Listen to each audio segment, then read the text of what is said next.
There are friendships you think will outlive everything. The kind where you know each other's coffee orders by heart. Where silence feels safe, where trust is so deep you never think to question it. Sarah was that friend to me. For 23 years, we were inseparable. And then, slowly, without meaning to, I became the thing that broke her. This is not a love story. It's about how loneliness can make you unrecognizable to yourself. How kindness, unchecked, can cross a line you didn't even know was there. And how some betrayals happen so quietly. You don't hear them coming until it's already too late. It started the way most invisible things do. With nothing at all. Just a Tuesday afternoon in March. I was sitting in Sarah's kitchen. The same kitchen I'd sat in 1,000 times before. The counters were cluttered with mail and half-empty coffee mugs. Her kids' drawings were still taped to the fridge, curling at the edges. Everything felt worn in, lived in. Comfortable. Sarah had run out to pick up her daughter from dance class. She'd be gone maybe 30 minutes. Her husband, Daniel, was working from home that day. I heard him on a call upstairs, his voice low and steady through the ceiling. I didn't think anything of it. I'd known Daniel almost as long as I'd known Sarah. He was kind, reliable, the type of man who remembered birthdays and fixed things without being asked. We'd shared dinners, vacations, late nights playing board games with too much wine. He was my best friend's husband. That's all he'd ever been. But that day, when he came downstairs, something was different. Not in him. In me. He looked tired. More than tired. Worn down in a way I hadn't noticed before. His hair was a little too long, his t-shirt wrinkled. He poured himself a glass of water. And leaned against the counter, rubbing his eyes. Long day? I asked. He laughed softly. Long year. There was a pause. The kind that should have been filled with small talk, with Sarah's name, with anything normal. But instead, it just sat there between us. Quiet. Heavy. You okay? I said. He looked at me then. Really looked. And I don't know if it was the light coming through the window. Or the fact that I'd asked. But for a moment, he seemed genuinely surprised that someone had noticed. I don't know, he said.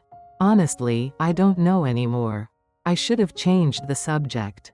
Should have made a joke, checked my phone, done anything to break the weight of that sentence. But I didn't. I just nodded. Because I understood. I'd been feeling the same way for months. My marriage had been ending in slow motion for 2 years. No fights, no drama. Just distance. My husband and I had become polite strangers who shared a mortgage and a last name. We didn't talk anymore, not really. We moved around each other like furniture. So when Daniel said he didn't know if he was okay, I felt it. In my chest. In the pit of my stomach. I felt it. Sarah doesn't see it, he said quietly. Or maybe she does and just doesn't want to deal with it. I don't know. We're fine. On paper, we're fine. But I can't remember the last time we really talked. About anything that mattered. I didn't say anything. I just listened. And maybe that was the first mistake. Because listening felt like care. And care, when you're lonely, feels like everything. He stayed there, leaning against the counter, and we talked. About nothing, really. Work stress. How hard it was to feel like yourself. When you were busy being everything to everyone else. How exhausting it was to live in a house full of people. And still feel completely alone. When Sarah came home 20 minutes later. We were laughing about something stupid. A commercial. A meme. I don't even remember. But her face when she walked in, that I remember. She smiled. Relieved, maybe, to see her husband looking lighter than he had in weeks. You two having fun without me? She teased. Always, I said. And that should have been the end of it. A normal afternoon. A normal conversation. But it wasn't. Because 2 days later, Daniel texted me. It was nothing. Just a meme. The same one we'd laughed about. No words, just the image and a little laughing emoji. I replied with one back. That's all. But then he texted again the next week. A song he thought I'd like. Then an article. Then a question about a book I'd mentioned months ago. Small things. Harmless things. The kind of things friends share. Except we weren't friends. Not really. We were adjacent. We existed in Sarah's orbit, not each other's. And suddenly, we were texting 3-4 times a week. Always light. Always innocent. But constant. I told myself it didn't mean anything. That I was just being a good friend. That he needed someone to talk to and I happened to be there. I didn't tell Sarah, not because I was hiding it, but because there was nothing to tell. Right? Then one night, late, he texted me. You awake? I was. I'd been lying in bed next to my husband, who was asleep, facing the wall. The gap between us felt like an ocean. Yeah, I typed back. Can't sleep. Mind if I call? I hesitated. For maybe 5 seconds. Then I got up, went into the living room, and answered. We talked for an hour. About everything and nothing. About how strange it felt to be 43 and not know who you were anymore. About how marriage could feel like drowning in slow motion. About how we both loved Sarah, loved our lives, but somehow still felt empty. He didn't flirt. I didn't flirt. We were just two people, tired and lonely, talking in the dark. But when I hung up, my heart was racing. And I knew, somewhere deep and undeniable, that I'd just crossed a line I couldn't see. The texts became daily, then twice a day. Good morning. Good night. How are you, really? We started meeting for coffee. Just the two of us.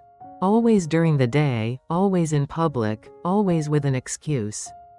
We were planning Sarah's birthday. We were coordinating a surprise for her. It was all very reasonable. Except it wasn't. Because I started thinking about him when I shouldn't. I started checking my phone more. I started feeling lighter when his name appeared on the screen. And heavier when it didn't. I started looking forward to Tuesdays because that's when Sarah had book club. And Daniel would text me, and we'd talk for hours. I wasn't in love with him. Not yet. But I was falling into something. Something quiet and dangerous and impossibly easy. And the worst part? Sarah had no idea. She'd smile at me across the table at dinner, squeeze my hand, tell me how grateful she was that Daniel and I got along so well. That it made her life easier. That she was so lucky to have us both. And I'd smile back, and hate myself a little more each time. Because I knew, deep down, I knew. I was stealing something from her. Not her husband's body, not yet. But his attention, his thoughts, the version of him that used to be hers. And I told myself I'd stop. Tomorrow, I'd stop. Next week. After her birthday. After the holidays. I kept moving the line, and the line kept disappearing. By the time summer came, I couldn't remember where it had been in the first place. Sarah noticed before I did. Or maybe I noticed and just refused to see it. But she started asking questions. Small ones, at first. Casual. You and Daniel have been hanging out a lot lately. She said one afternoon, her voice light, almost playful. We were sitting on her back porch, drinking iced tea. The sun was setting, turning the sky soft pink. It should have been a perfect moment. But my chest tightened. Yeah, I said carefully. We've been planning your birthday stuff. Didn't want to ruin the surprise. She smiled. I know. He told me. It's sweet. I'm glad you two get along. There was something in her voice. Something I couldn't quite name. Not suspicion, not yet. But awareness. Like she'd felt a shift in the air. And couldn't figure out where it was coming from. I should have pulled back then. I should have ended it. But I didn't. Because by that point, Daniel had become the best part of my day. And I didn't know how to let that go. We started meeting more often. Coffee turned into lunch. Lunch turned into long drives with no destination. We'd park somewhere quiet and just talk. About our marriages, our regrets. The people we used to be before life wore us down. He told me things he'd never told Sarah. About how he felt invisible in his own home. How she was so consumed by the kids, by her job, by everything else, that he'd become background noise. How he couldn't remember the last time she'd looked at him the way she used to. And I told him things I'd never said out loud. About how my husband had stopped touching me. How we'd become roommates with rings. How I felt like I was disappearing, one day at a time, and no one even noticed. It felt like therapy. Like finally being seen. Like someone cared. But it wasn't therapy. It was an affair. An emotional one, maybe, but an affair all the same. Because we weren't just talking. We were choosing each other. Over and over. Every text, every call, every time we met. We were choosing each other instead of the people we'd promised to choose first. And then, one night in August, it became something else. We were sitting in his car, parked by the lake.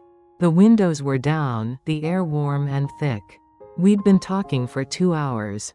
About nothing. About everything. And then, in the middle of a sentence, he stopped. And looked at me. "I think about you all the time," he said quietly. My heart stopped. I didn't breathe. I didn't move. "I know I shouldn't," he continued. "I know this is wrong. But I can't help it. You're the only person who makes me feel like I still exist." I should have left. Right then. I should have gotten out of the car. Driven home, blocked his number, confessed everything to Sarah. I should have done the right thing. But instead, I whispered, "I think about you too." And that was it. The moment everything became real. The moment I stopped pretending I didn't know what I was doing. We didn't kiss that night. We didn't touch. But we didn't need to. The words were enough. They hung in the air between us, undeniable and irreversible. I drove home in silence, my hands shaking on the wheel. When I walked into my house, my husband was asleep on the couch, the TV still on. I stood there in the doorway, looking at him, and felt nothing. No guilt, no relief. Just emptiness. I went to bed and stared at the ceiling. Daniel's words playing over and over in my mind. And somewhere, in the back of my head, I heard Sarah's voice. Laughing, trusting, loving me the way she always had. And I hated myself. But not enough to stop. The next few weeks were a blur. We kept meeting, kept talking, kept telling ourselves we weren't doing anything wrong. Because we hadn't crossed that final line. But we both knew we were lying. Sarah grew quieter. She stopped texting me as much. Stopped inviting me over as often. And when we did see each other, there was a distance between us that hadn't been there before. She'd look at me a little longer. A little harder, like she was trying to solve a puzzle she didn't want to finish. One night, she called me. Late. Her voice was soft, careful. "Can I ask you something?" she said. My stomach dropped. Of course. There was a long pause. I could hear her breathing on the other end. "Are you okay?" she asked. "You've seemed different lately. Distant. I just want to make sure you're okay." I wanted to tell her everything. I wanted to break down and confess and beg for forgiveness. But instead, I lied. "I'm fine," I said. "Just going through some stuff with my marriage. I didn't want to burden you with it." "You're never a burden," she said. "You know that, right? You can tell me anything." I closed my eyes. "I know. Promise me," she said. "If something's wrong, you'll tell me. I can't lose you. You're the only person who really knows me." My throat tightened. I couldn't speak. "Promise me," she said again. "I promise," I whispered. But we both knew I was lying. A week later, Daniel kissed me. We were sitting in his car again, same place, same time. We'd been talking about leaving. Both of us. Starting over. He said he couldn't do it anymore. Couldn't pretend. Couldn't go home and lie next to Sarah and act like everything was fine. And then he leaned over. And kissed me. It was soft. gentle, desperate, and I kissed him back. When we pulled apart, I was crying. Not because I regretted it, but because I didn't. I'm sorry, he said. I shouldn't have. Don't, I whispered. Don't apologize. We sat there in silence, his hand in mine, and I knew there was no going back. We'd crossed the line, and on the other side, Sarah was waiting, trusting, loving us both, and I had no idea how to tell her that the two people she loved most in the world had just destroyed her. She found out on a Thursday. I don't know how. Maybe she saw a text. Maybe Daniel left his phone unlocked. Maybe she'd known for weeks and was just waiting for the right moment to say it out loud. But that morning, she called me. Her voice was calm, too calm. Can you come over? She said. I need to talk to you. I knew. Before I even answered, I knew. My entire body went cold. Okay, I said. I drove to her house in silence. My hands were shaking so badly I could barely hold the wheel. When I pulled into the driveway, Daniel's car was gone. It was just her. She opened the door before I could knock. Her face was blank. No anger, no tears. Just emptiness. Come in, she said. I followed her into the living room. We sat down on opposite ends of the couch. The same couch where we'd laughed 1,000 times. Where we'd cried, planned, dreamed. She didn't look at me. She just stared at her hands, folded neatly in her lap. I know, she said quietly. 2 words. That's all it took. I couldn't breathe. I couldn't speak. I just sat there, frozen. I don't know how long it's been going on, she continued. And honestly, I don't think I want to know. But I know. I can feel it. The way he looks at his phone. The way he talks about you. The way you don't look at me anymore. I opened my mouth, but nothing came out. I thought I was going crazy, she said. I kept telling myself I was imagining it. That I was being paranoid. But then I saw a text. Just one. And I knew. She finally looked at me.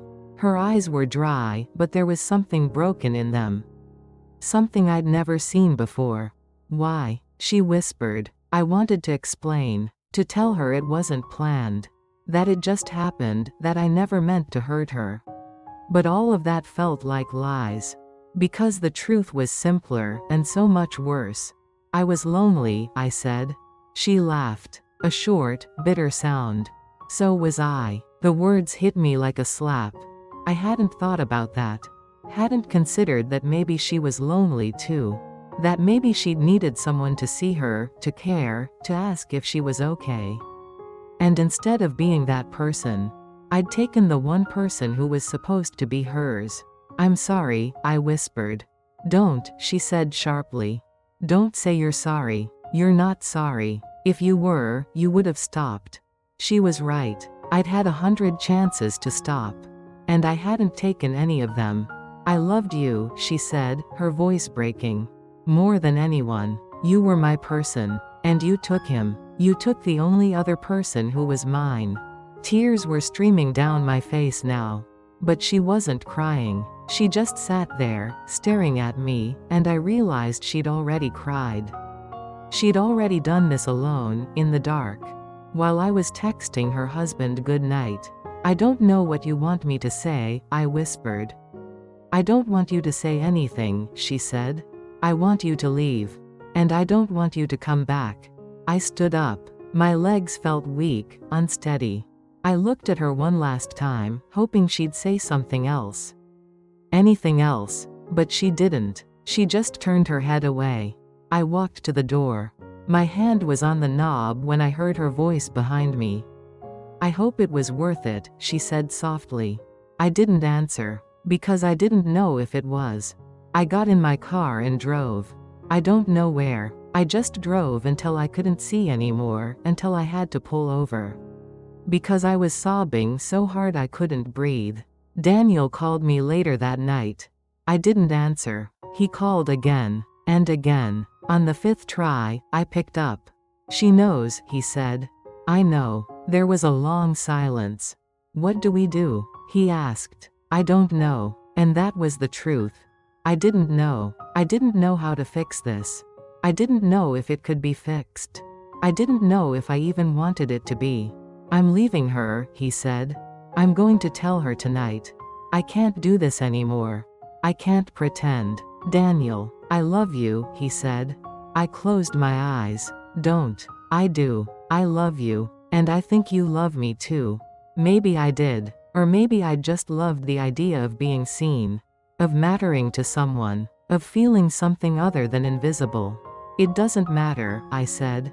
It's the only thing that matters, he said. But he was wrong. Because love, real love, isn't just about feeling something. It's about what you do with it. And what we'd done was destroy the person who'd loved us most. He left Sarah 2 weeks later. Moved into an apartment across town. He called me every day. Begged me to come see him. To start over. To build something real. But I couldn't. Because every time I closed my eyes, I saw Sarah's face. The way she'd looked at me that day. The way her voice had broken when she said, I loved you. And I knew, no matter what happened next, I'd carry that with me forever. It's been 3 years. I haven't spoken to Sarah since that day. I've tried. I've sent texts, emails, letters. She's never responded. I don't blame her. Daniel and I tried, for a while. We dated, moved in together, acted like we were building something new. But we weren't. We were just two people haunted by what we'd done. Every time we touched, I thought of her. Every time he said he loved me, I wondered if he was telling the truth or just trying to make it all mean something. We broke up 6 months ago. Quietly, kindly. We both knew it wasn't going to work. That what we'd built was never meant to last. It was made of loneliness and guilt. And those aren't strong enough foundations for anything real. I'm alone now. My divorce finalized last year. I live in a small apartment downtown, and most days, I'm okay. I've started therapy. Started painting again. Started remembering who I was before I became someone I didn't recognize. But some days, I think about her. About Sarah. About the friendship I destroyed. About the woman I used to be when she was in my life. I wonder if she thinks about me too. If she's forgiven me, or if she ever will. If she's happy now, or if I broke something in her that can't be fixed. Last week, I saw her. At a cafe. She was sitting by the window, alone, reading a book. Her coffee sat untouched in front of her, steam rising in soft curls. I stood there on the sidewalk, frozen. I wanted to go in. To sit down across from her. To say everything I should have said 3 years ago. But I didn't. Because some things can't be undone. Some betrayals are too deep, too quiet, too final. So I just stood there and watched her. My best friend. The person I loved most in the world. The person I hurt most in the world. And then I turned around and walked away. The coffee was still sitting there when I looked back. Untouched. Cooling in the October air.